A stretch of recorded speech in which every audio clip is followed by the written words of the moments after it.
plus what? F. So we now do this and we store it what? In what? F.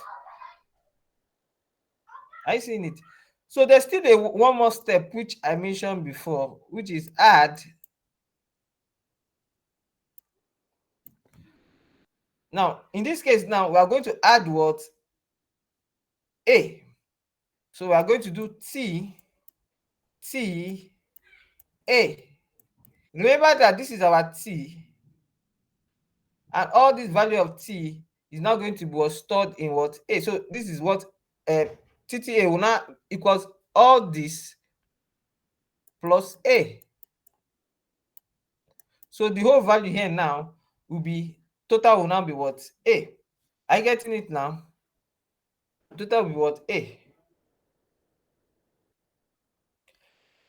In a two-way address machine is a little bit different. In a two-way address machine, instead of having total where we keep the destination, where we keep the total, in this case now, in two-way machine, what we are going to do, we are going to use both the destination to act as a source and a destination. So the first thing will happen is to load, and once it has been loaded, every other operation will be performed directly on top of that destination. Let's go back to that example that we had looked at before. In this case now, we are giving still the same equation. We now load our first value C inside T. So we have loaded C in our destination T. So our C is now inside T. So we'll now multiply C by D, which is basically multiply, see the instruction, T and D. Remember, the initial value of T is now what? T. So whatever is done is stored back in what? T. So T now is a product of C and D. So we can now do add T and what? B. And we repeat this until we get here, and then finally add A and T, where the value is now stored in what? A. I don't know if you understand what I'm saying. So here it's Uh, supposed to be so here it's supposed to be A. This is supposed to be ATA. Nah, that's it. So basically, that's a two-way instruction. I don't know if it's clear now. so, sorry, is the T constant? T cannot be constant now. T is a temporary value now. It's holding values that's changing. T is not constant. Okay. T is a variable. Yes. Any other question? For now, I'm okay. So, Someone's hand is raised up. Udeme, you have a question. yes, sir, it's because of the T I was asking. Okay, you can raise that hand now. All right, so let's move on. Let's look at the next memory. Please, if your music is on, can you mute it for us to have sanity a little bit? We need to. Okay, Lord. Who is the person doing this? Genesis, turn up your music. I've gone. Genesis, I've gone out from there. put I've gone out. put it on mute. Just Mute your mute. this thing. Don't worry, let me mute him. I've muted him. You should know how to mute yourself now. That's not something we should be talking about at this stage. Okay, so let's look at memory. Please, I plead with you all, get the materials from the course rep. Get the materials from the course rep for your own good. Please get the materials from the course rep. No? All right, memory. All components of the computer, such as the CPU, operating system, input output devices, storage devices, work together as a team. However, the memory is one of the most essential parts of this team. From the moment the computer system is booted till it shuts down, the CPU is constantly using the memory. So when we talk about memory, memory is simply a storage space that's like that of the human brain. As the brain is important and fundamental to the human system, so the memory is to the computer system. Now, the memory is used to store data and instruction. Memory is in a computer system is also a storage space where data to be processed and instructions required for processing the data are stored. I'm going to emphasize on this again because this is making reference to that last question that the lady was asking. And the memory in the computer system is also a storage space where data is what processed and instruction required for processing the data that also stored. So apart from the data, the instruction to instruct is also stored inside it. The memory is divided into large numbers of small parts called, and each location or cells has a unique address. Please, someone's mic is on. Someone's listen, can you in fact, let me mute everybody. So the memory is divided into large numbers of small parts called cells, and each location or cell has its unique address, which varies from 0 to memory size -1. For example, if a computer has 64K words, then the memory unit has 64 multiplied by 1024, which is going to equals to 65536 memory locations. Now, the address of these locations vary from 0 to 65535, depending on the actual location you are referring to. And the memory is measured in bytes. So the smallest unit of computer memory is in bits, and 8 bits equals to 1 byte. And that's why when you go to market to go and buy your hard drive or your flash drive, they always tell you kilobytes, megabytes, gigabytes. Everything is measured in bytes, but remember that 8 bits make a single byte. Memory locations are basically measured in bytes. Now, there are two types of memory in the computer systems, and they are the primary memory, which we also refer to as the main memory, and the secondary memory. So let's dive a little bit deeper. Now, the main memory is very important part of the computer system, which holds the information used in processing by the central processing unit. So everything about your application, once it starts running, they are loaded in the main memory. And the size of capacity of the memory significantly affects the power and capability of the computer. So if you have a large memory space in your main memory, you'll be able to do more things because that's where it's going to hold memory available in program. The better the performance of the system. Those of you coming late, you are interrupting this class. So excuse me. Now, the primary memory, which is also known as the memory, can be used interchangeably and hold only those data and instructions on which a computer is currently working. Primary memory is internal to the system and located at the motherboard, on the motherboard. So it could be your RAM, which you put there. It could be a cache. We'll talk about that. Each storage element of the main memory is directly / randomly accessible and can be modified without affecting other cells. It has a limited capacity, and data is lost when power is switched off. Take note of that. Now, hence making it volatile in nature. It is generally made up of what we call semiconductor microchips, and these memories are not as fast as the registers. Remember that the registers I mentioned are in the processors. Your main memories are not as fast as those type of memories, the registers. The main memory unit stores all the information in the memory cells and are called the memory locations in binary digits. Now, each memory location has unique addresses, and the primary memory is further divided into two subcategories, which is your random access memory and your read-only memory. So let's look at the first one, which is the random access memory. And this category of primary memory stores the data which the user currently uses. Now, the random access needs electricity to work, and generally, the physical part of the operating system are maintained in the random access. As long as the computer is on, it will continue to work. But the moment the computer goes up, everything inside is going to be wiped away. And this allows the CPU to have immediate access to the operating system since it's on and it's fast. And it enables the performance and the functionality of the overall system. Every application opened is immediately loaded first in the memory. So even if you boot your system for the first time, all the information from the BIOS will be copied and transferred to your memory before it can boot. And to conserve the RAM usage, many applications load the essential parts of the programs initially then load other pieces as needed. At the point of saving files and closing the application, the files is written to a specific secondary storage device, and then the files and the application are pushed from the memory to free up space for other applications to take such space. Finally, once the computer system power is turned off, all data in the RAM is cleared, is erased totally. And the physical view of the RAM can be illustrated in figure 4.1. So this is what your random access memory may look like.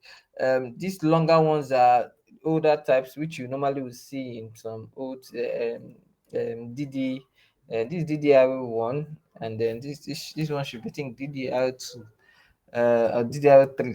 Now these are RAMs. These are your RAMs. You have them put on your motherboards. Okay. Um, there are different types of RAMs. There are different types of RAMs. You have your SRAM, you have your DRAMs.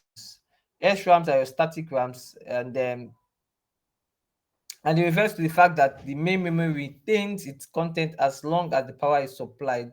So that's why we can say that they are volatile in nature. Whereas the dynamic RAM also holds data only when the computer system is powered on. However, the dynamic RAM needs to be refreshed periodically due to this. The DRAMs is slower than the dynamic static RAM, so you can see that those ones need to be refreshed more frequent. There's still another type of memory which is used, and these ones are not random access. They are not the volatile types. They are the read-only memory. Now, this memory is mainly used by computer system when it is initially booted. I'm sure you have heard of things like the BIOS. Now, the system basically is going to load from the ROM and perform what we call a post on self test post. So a power on self test post. Now, and this is ensures that the major components are functioning properly. Now, this everything, the system also loads the basic input output system, which is the BIOS from the ROM. It contains the BIOS of the system and it is non-volatile in nature. So the ROM is further classified into three types. You have the programmable ROM, which is the PROM. You have the erasable PROM, and you have the electrically erasable PROM. So when we say the programmable memory, this one does not give rights to alter. So once you have the programmable memory, erasing or adding any data on it is not possible once it has been recorded once. So the data contained on this memory is usually written by the manufacturer at inception. Now, in older versions of computer systems, they use PROM, so it couldn't erase them. However, the EEPROM is a little bit different, and these ones the allows for the data to be what altered, modified, or even erased, and data can be changed here with the help of ultraviolet rays. And EEPROM is actually much expensive than the PROM. Then we still have the electrically erasable PROM, and this also is modifiable ROM. However, it has a better approach of altering and modifying the data by using electrical charges to erase one byte at any time, rather than using ultraviolet rays to erase the entire chip. This is what we use today in most of our chipsets, which includes our BIOS. So if you go into your laptops, you will notice that when you can do updates to system BIOS today. But if you go to those old desktop, all those hunchback systems, they use this one. You cannot do anything. This one you can erase it, but at the manufacturing, you can't. You have to erase the whole thing first. Now, why this you can't use this for system? If you erase the whole thing first, the system will not have any information to continue working. This EEPROM, even though we can update BIOS, it's a very critical operation. When you're updating your system BIOS or any device BIOS, you must make sure that there is steady power. If in the process of updating there is a power outage, you can actually condemn that system. So have that in mind. That's why at setting update they always tell you that make sure your system is plugged in and powered up. Okay, let's go straight to secondary memory. Okay, there's some characteristics of main memory you should take note of that of. Um, these are semiconductor memories. Of course, you know they are fast. So they use the semiconductor. They are faster. They have faster access time when compared to auxiliary memory. That's the secondary memory. They are volatile in nature. Generally speaking, they're volatile in nature. Data is lost when power is switched off. That's because they are volatile in nature. These two basically are saying the same thing. Um, it is working memory of the computer, sure. That's where all activities are going on. Smaller capacity than the memory, yes, because they're expensive. And this actually is gradually being, well, secondary memory also is also increasing in capacity. There was a time where your secondary memory will be 128 um, gigabytes. Today we have RAM of 128 gigabytes. I remember my hard drive. If I check this house where my house very well, I probably will see it 64 gigs hard drive, big desktop. There was 32 gig hard drive. We used to go to market to buy. Today our RAM is 32 gig and 64 gig. That is normal. So all these things, of course, technology will always evolve. Tomorrow you have 1 terabyte RAM. Don't be afraid, it's going to happen. It's just a matter of time. And the computer cannot run without the primary memory. Totally, it cannot run. The moment your RAM is down, everything about your system goes down. It wouldn't boot. So a lot of times, if you power up your system, you're seeing that light coming on, but it's not booting. You know that your RAM may have an issue. Likely your RAM is having an issue. If you see that your system is showing light, but it's not displaying any BIOS information on the screen, your RAM is likely having an issue. It's an indicator. Okay, secondary memory, quickly. Now, this type of memory is also known as what we call external memory. It's called what? External memory. Now, they are also referred to as auxiliary memory. Now, it is non-volatile in nature. In other words, even if power goes off, it will still remain. However, they are very slow, much slower than the traditional um, primary memory. Notwithstanding, they've begun to use similar technologies like the semiconductor technology that they use in RAM in hard disks. And that's why today, unlike the old HDD we always had, today we now have SSD. SSD stands for solid state device. HDD is hard disk drive. So the SSD has helped to increase the performance of the hard drive, even though they still cannot match the performance of the main memory, but it has significantly improved the performance. So if you want a better performing system, look out for systems with SSD hard drives. They are going to give you twice as much performance as your traditional HDD. And another advantage they have is HDD lose performance with age, whereas SSD retain their performance even with age. Notwithstanding, SSD has a shorter lifespan than HDD. Notwithstanding, SSD are more um, um, what's the word now? I don't use, is it rigid? They are more durable when it comes to impact than HDD. HDD are a little fragile, yes. They are more rugged. SSD are more rugged. HDD are a little bit more fragile. If they fall on the ground and have impact, they have a higher tendency of getting damaged than your SSD. So these are some of the distinctions between these two types of secondary memory. Unfortunately, this information is not in this material, so I hope you guys just get it. Um, Secondary memory, there are two types. You have these two methods. There are two methods of accessing secondary memory. You have the sequential and you have the direct. So I'm saying this method in which we search for the data sequentially by going line by line until we get to desired data. And this is common with our magnetic tape. And that's because the tapes are normally coiled round. So it has to go through sequentially. Otherwise, they could go through direct. Direct, where you have a disk and it can skip through using the head to the exact location on the disk, and it accesses the information that it wants to access. Okay, so example of sequential is magnetic tape. Example of your direct is your optical or magnetic discs. So what does your magnetic tape look like? It looks like this. Your magnetic tape looks like this. To have a better view of this, do you remember your cassette player, VHF? Those ones that people used to play when you were younger. I don't know. I'm sure there's some old school here. Anyway, Yes. Yes, sir. I yes. you know You that tape. draw That it out.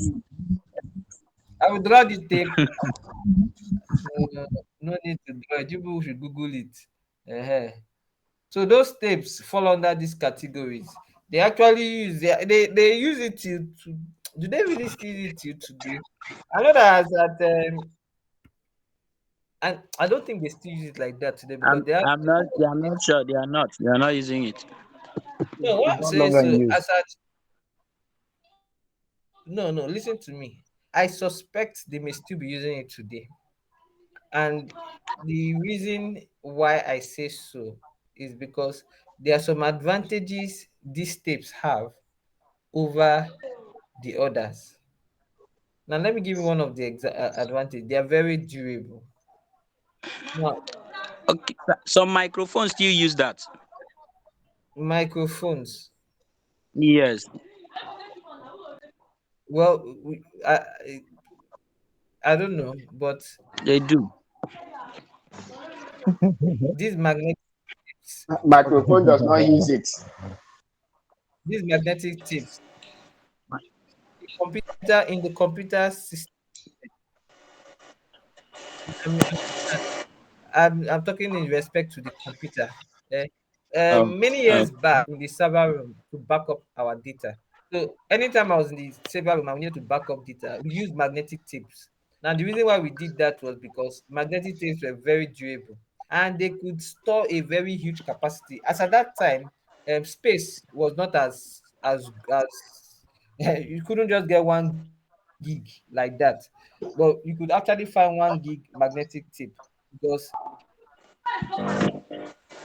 they could just And if it cuts, you can use in this sellotape to thing. seal it. No, it's not in sellotape. They come in cartridges. Don't mind this picture. This picture is just trying to give you what the whole concept You or the was not material. born by that time. He was not born. You were not. He was yes. So Udeme, will you be serious? the pics, you understand, they use those things to actually, let me see if I can get an image of what it looks like. Most of these, what they use it for backup. It's been a while. But the tapes we used then in the server room are not exactly like this. Please, whoever is making that noise, let me mute. Now, the tapes are not exactly like this. The tapes we used in server room were actually, you know, a cassette player, VHF player. Just imagine it, but much smaller.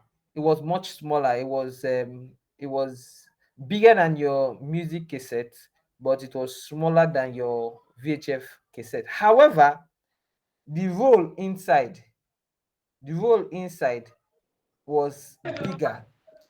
The Sorry, tape sir. it Is it like held. because there's one tape they normally use that time for this camera stuff as at then? Yes, Something yes, like it's they were very using like similar for to that. Yeah, okay. very similar to that. Mm. Let me let me just quickly do a search for.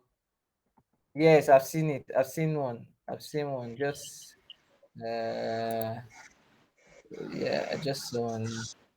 Yeah, I'm going to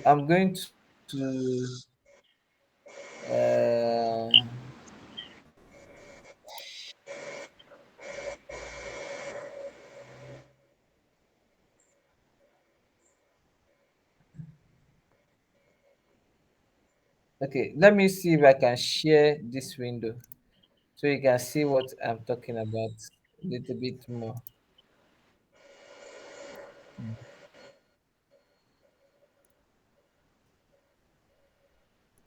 Uh,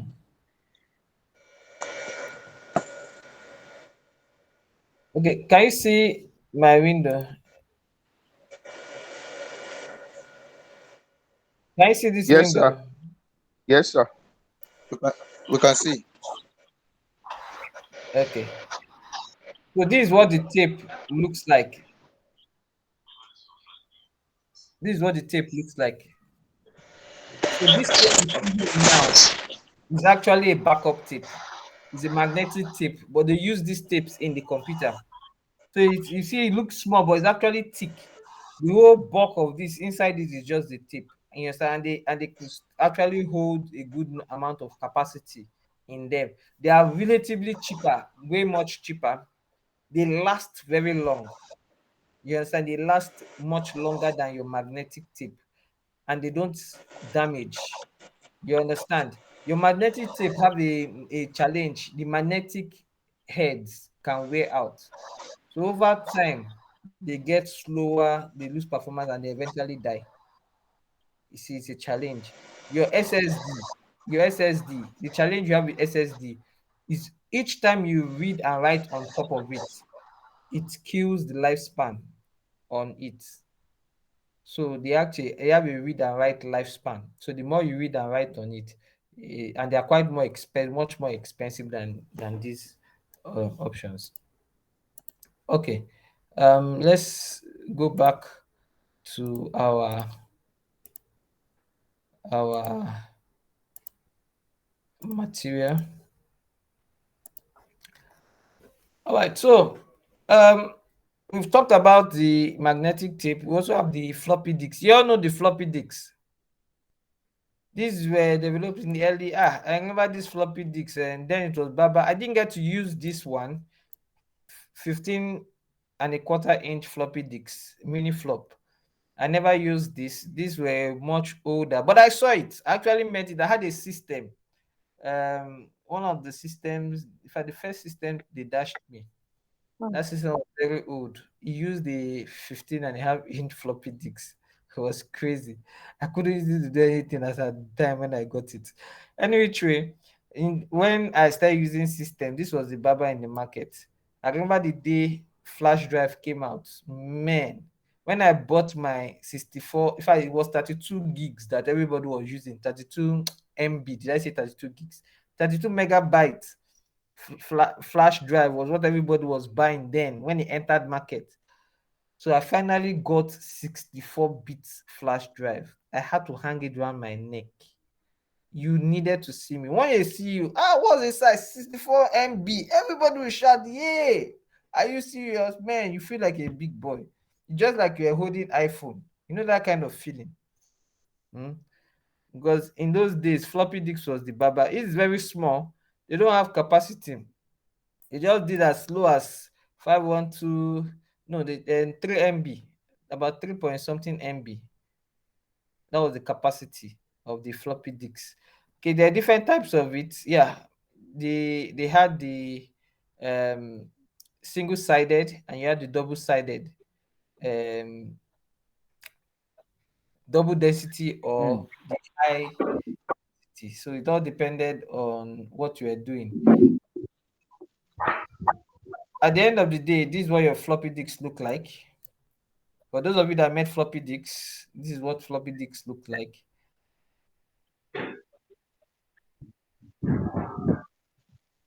Then we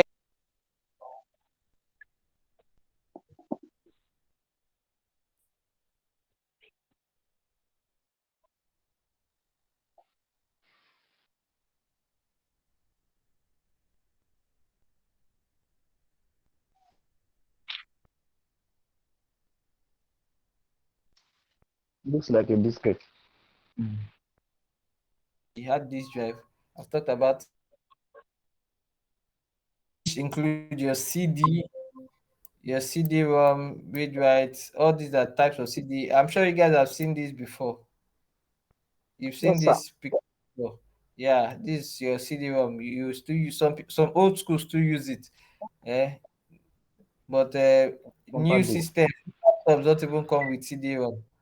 You have DVD. DVD is a higher Yes. density of this CD. Digital volatile versatile Yes. discs. So Versatile of disc. course the DVD also has the read-only memory and the read-write. They are the two different types. So this is the read-write DVD.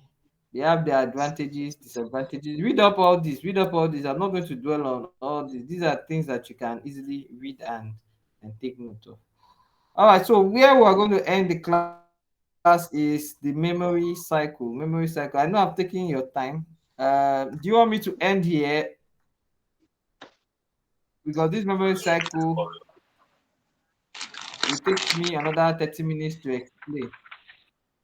Continue. I don't want to finish the data. Should I end here? Do I just take this? Let me finish memory for you guys. You can Fire down. continue. I Continue, should ma. Continue. continue. Yes. Yes, you continue. Yes. So I'll just finish memory. Oh, beautiful. All right. All right. So, memory cycle. We have understood earlier the instruction being CPU resides in the memory where data and instructions stored for future use are being kept in the secondary memory. Instruction programs data can be transferred as soon as possible, required to locate, store, or retrieve the data. From time required for us to locate, store, or retrieve information from the memory location is what we refer to as the access time. Data programs stored in the main memory can be accessed by the CPU in 1 microsecond or less. Actually, it's less than that today. While access time for information stored in auxiliary memory is measured in tenths of milliseconds, actually, it's even less than that today. The difference in access time is that the main memory can be accessed directly by the data in the auxiliary memory, but entire read-write operation that takes place in memory is known as write. Whereas that whenever information is written in memory location, it automatically replaces any previously stored information in that location where it is placing information. And the write operation can be used can be said to be destructive one. So if there's data that's already there and you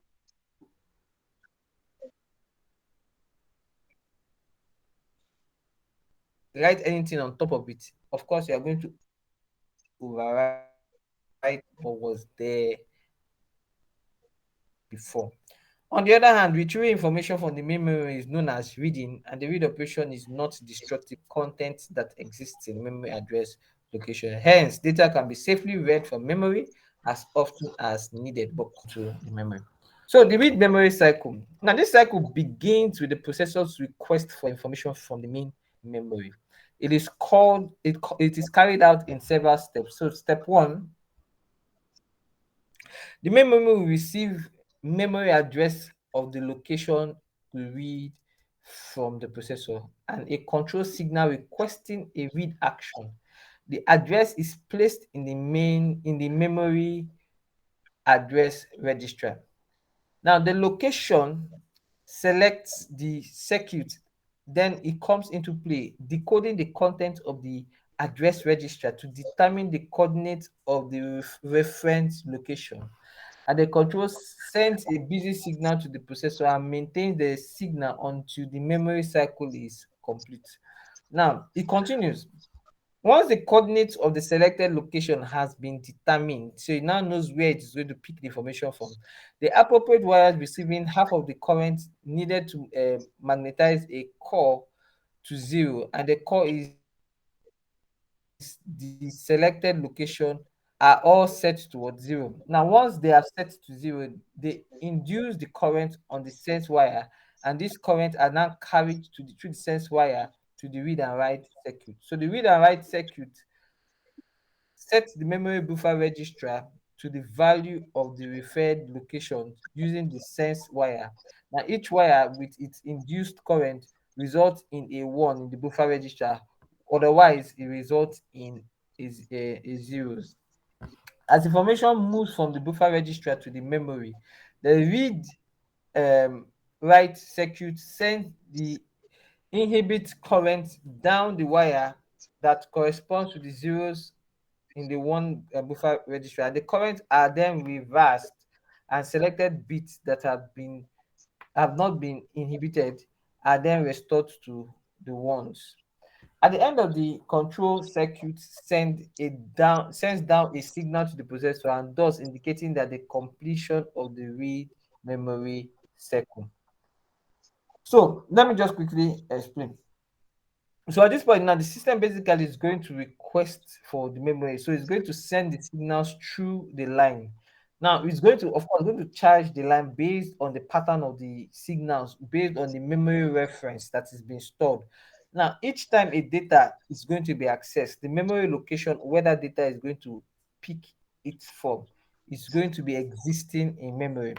And as it is sending a data, the data that is being sent also comes with an address for the next location where the next information about it is being stored, and that's how it's able to use that information and fetch the additional information. So the fetching information is where it uses the addressing and then traces it back to where it is stored in the system.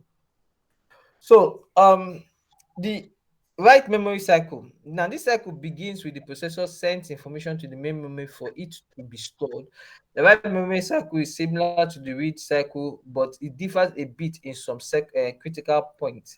And the main memory design allows the use of many circuits for both the read cycle and the write cycle, and also carries out in several steps. So the memory receives from the processor the address of the location to be written, the address to be written, and the control signal requesting the right action, and the address is then placed in the MER, and the data is then written in place of the MBR. So the location selects the circuit, then comes to the memory cycle,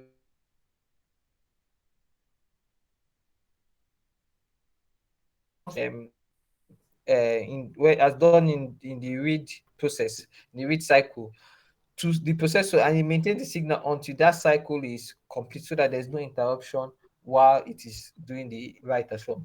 Now, once the coordination of the selected location has been determined, the appropriate wire receives half of the current needed to magnetize the core to zero. It's just basically similar thing that is going to take place in the read is also going to take place here.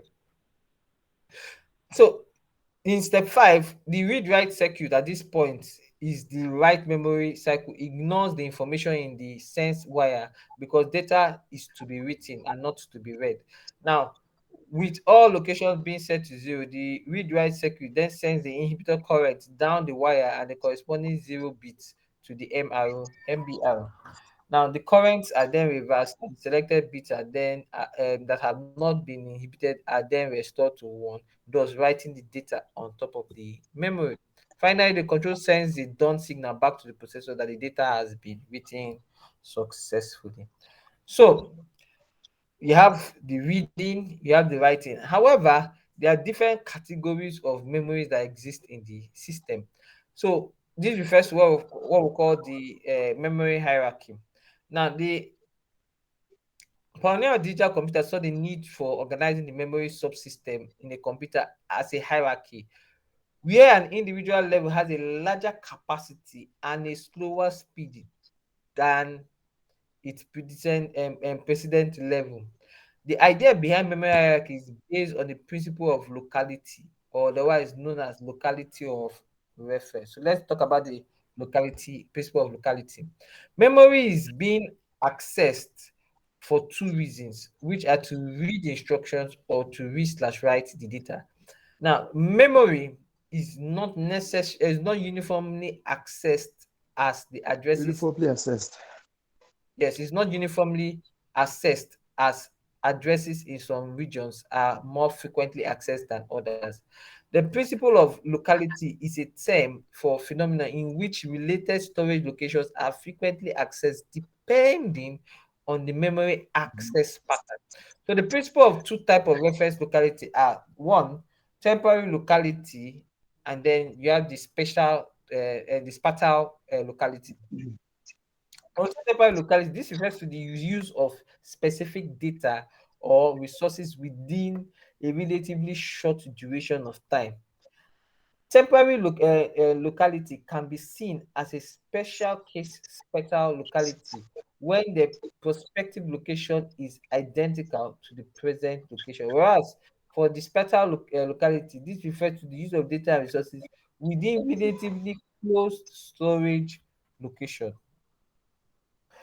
Now, numerical expression of this principle is given by the 90-10 rule of thumb, where 90% of programs running time is spent accessing 10% of the address space of that program. Hence, it is natural to think of the hierarchical placement that puts these storage locations in such a manner that most of the CPU time is spent on carrying out instructions and actions rather than accessing very small address location. So I'm going to explain this a little bit more. I'll just what basically we are saying here is this: memories. The way they design the memory basically is okay. Yeah, why don't we just make everything a RAM? Someone will ask that question. If you do that, it's only few people that will buy the system. People, when you go and buy phone, you know that the phone with 128 gig RAM is always more expensive than a phone with 64 gig RAM. I did not say hard disk, so I said RAM. You see, phone with 32 gig RAM is more expensive than the one with 16 gigs RAM. Not to talk of 8 gig RAM. In fact, you don't even see phones like with 2 gig RAM again in the market. They are very rare. Even 1 gig RAM is very rare, but those ones are cheaper.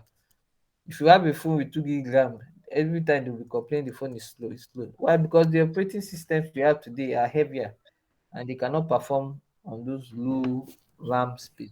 So, how do they manage it? The whole idea is that because memory is expensive generally, we now design the hierarchical system where we would use smaller volume of memory that are very fast in performing at the top layer, and then we use larger ones going down. So you notice that the smallest is the registry. So these are your registers. These ones exist in the processors. Then you have your cache. This is supposed to be cache. It's supposed to be an E here. So you have your cache. Now this one exists on your system. It works normally on the motherboard. It works hand in hand with the registry. Now this is also embedded. It's part of your it's today it's actually part of your processors, but they are a form of a RAM for your processor. So even in this cache, they now have L1, L2, L3, depending on your processor design. They have different levels of cache, and each of them have different performance and different size. And in each of them, the faster they are, the smaller they are. This is optimized performance. Then you now have the random access memory, which is your RAM. Before you have your auxiliary memory, which include your flash, USB, hard disks, tape. Now your flash, USB, these are your SSDs. These are your SSDs.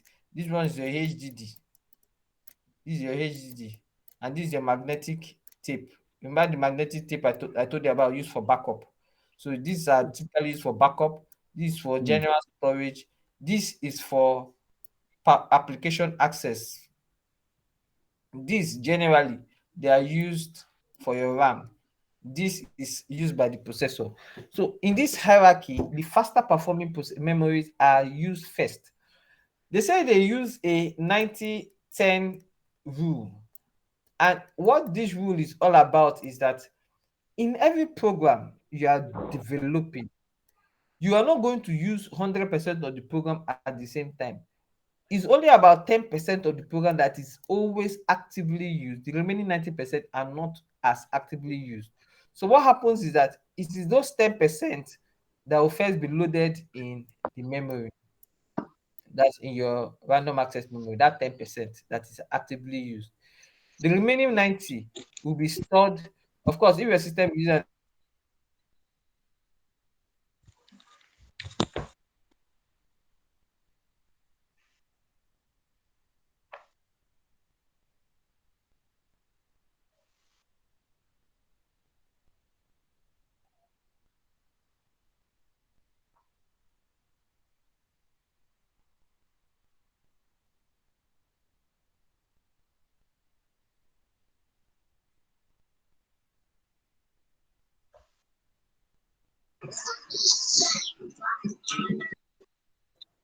remaining 90 will be stored in in the system. That is where a chunk of this application is then stored for quick access, but it's not normally located in these primary memory access. So here is a chart showing you different types of memory, their capacity and all that. So you have the registers, which are very small but very fast and way expensive. You have the cache, they're also small but very fast and also very expensive. Then you have the random access memory, they have medium size and capacity, they are fast Fast. and relatively affordable. Then you have your flash, this is the category of your SSD. Affordable. Small, but actually these days they are now medium. I will not call them small again. They are now medium. In all fairness, the technology have you can refer to this as medium now. They are medium. Their capacity.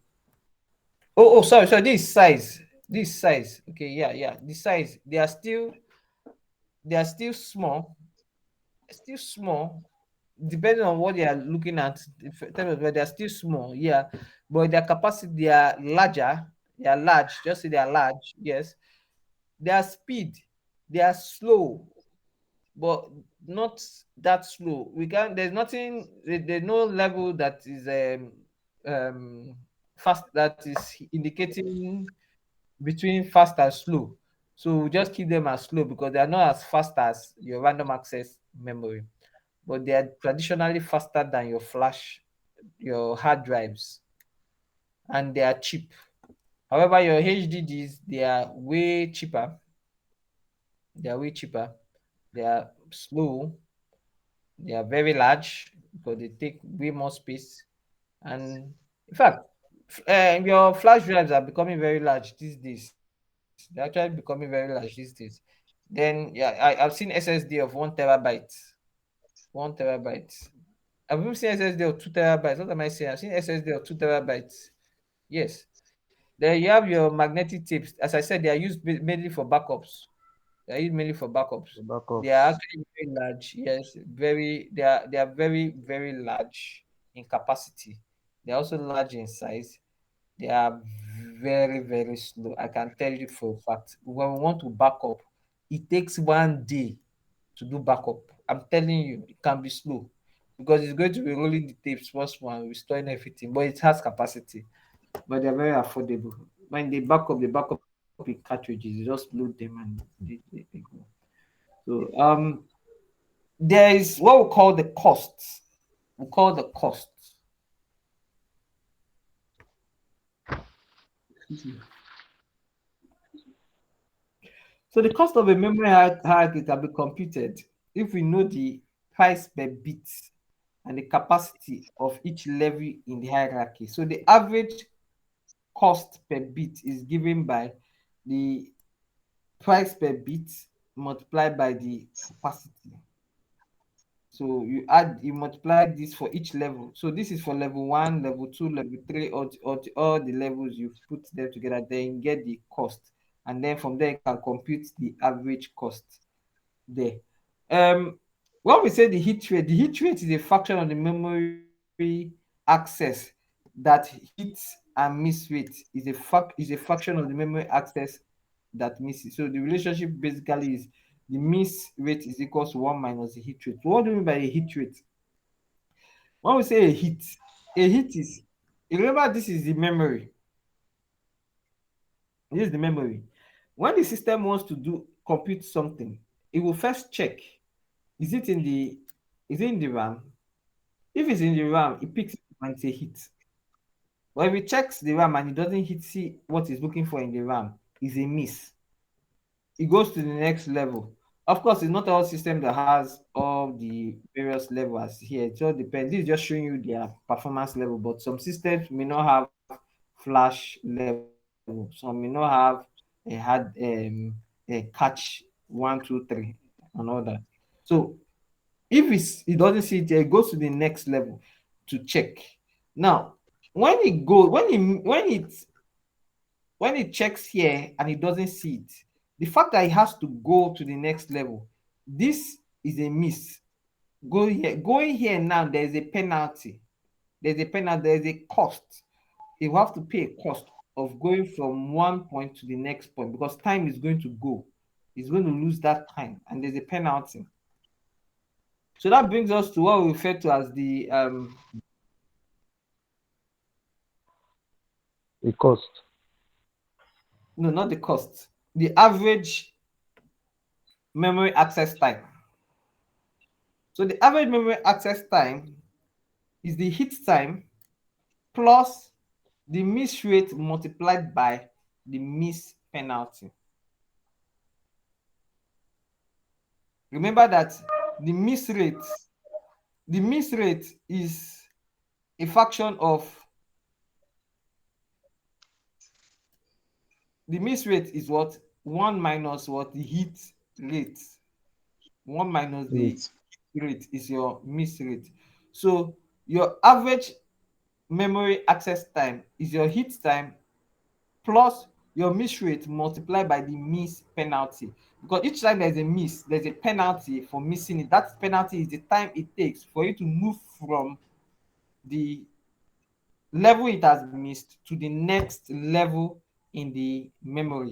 Now let's give an example here. The hit time for 2-level memory hierarchy is what? 50 nanoseconds. And the miss penalty is 500 nanoseconds. That's the time it's going to take to jump from one level to the other. And the hit rate is given as what? 99%. Now, this 99% is the hit rate. So if 99% is the hit rate, that means the miss rate is going to be what? 99 minus 1%. 99 minus 1% is going to give you what? 0.01. That is your miss rate. And then our average is going to be what? 50 plus 0.01 multiplied by what? 500 nanoseconds, which is going to give 25 nanoseconds. Are you getting it now? Are you getting it now? You can do this also. You can look at this example. It's just basically using the clock cycle. Clock cycle is the time. It's still the same thing. It's still the time. And we use the reverse for it. Okay. That's basically that for the memory. So do we have any question so far? Any question? Question.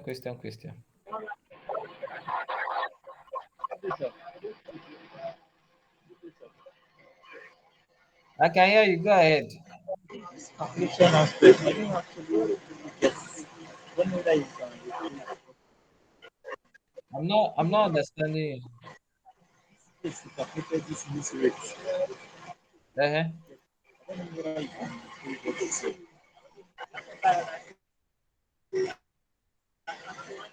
You don't know if I can do what? I have I'm a not hearing you question. clearly. You say you don't know if I can do what? praise yourself as in go over it again. This week. I should go over it again. Okay, what This is the week. con? Can I ask a question? Go ahead. Okay, I need a clearance over that heat, heat time, miss rate, and miss penalty. I would like to know the differences between them. No problem. Any other question?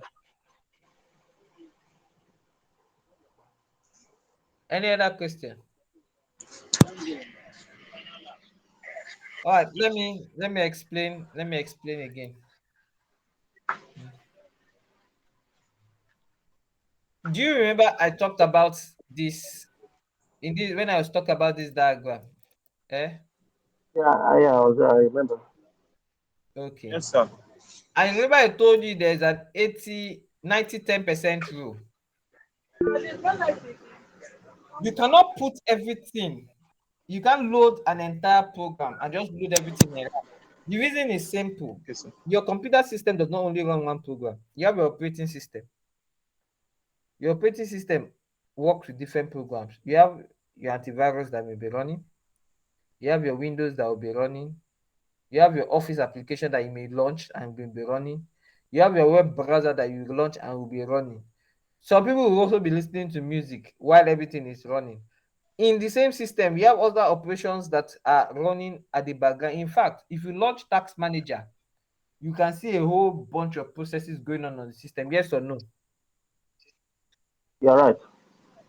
Yes, sir. All the processes are not going to be stored in the memory at the same time. However, the system intelligently picks the ones that are constantly accessed, which at the end of the day will only account to about 10%, and will store those ones at the memory. In fact, the more applications you access, the ones that you hardly access will be removed from memory. So if you notice, I'll give you a task. Launch your task manager and be monitoring. Open your web browser. You will notice that as you open your web browser, if you look at task manager, your memory size in your web browser will keep increasing. Next thing, open Word, open Excel, open other program. Once you see that you are using Word frequently, you are using Excel frequently, when you go to your web browser, all of a sudden you see that the memory space, all the windows are still open, though. You didn't close it, though, but the memory space allocated to your web browser will gradually reduce, and the ones on the active applications will begin to what increase. What is happening is that the web browser is no longer actively in use. See, when it is active, Use, it yes. will not be memory. When the system needs information, it goes first to the RAM and checks for it. If it sees what it's looking for there, it is a hit. In fact, before it goes to the RAM, it will check in the registry. Of course, the registry is small, so likely it will not see. So it's from the registry to search for the next available level, it to check your catch. If it sees it in catch, beautiful is a hit. If it does not see it in catch, it will check the next level, which is your RAM for it. The fact that it couldn't see it in catch, it has gotten a miss. So for it to go to the RAM to check because of that miss, it will have to pay a what? A penalty. That penalty is the time it now uses to move to the next level to check. Are you getting it now? So the first level, if it gets it, is a hit. If it doesn't get it, it's what? A miss. So the average time is the hit plus the miss rate multiplied by the penalty. I don't know if you understand me. Trying to. The average memory access time is the hit time multiplied by the miss rate times the penalty.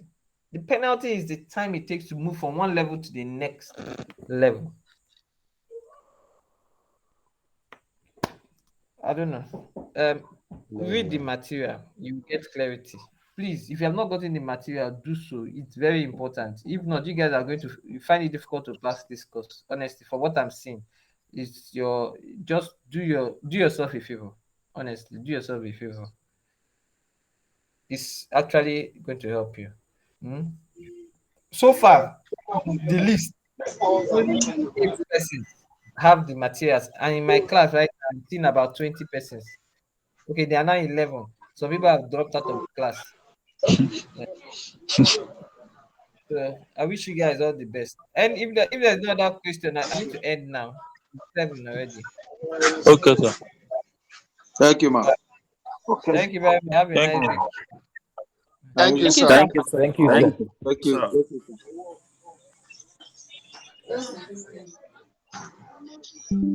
Yes, sir. Have a good night. Udeme? Hey, Udeme? guys. Udeme? Man of God. Ah, Udeme? Genesis, what hello there. happened? Man of You God, are sir. very stupid. Shebi, you know. Man of God, sir. I don't understand. Genesis. Man of Man God. of God,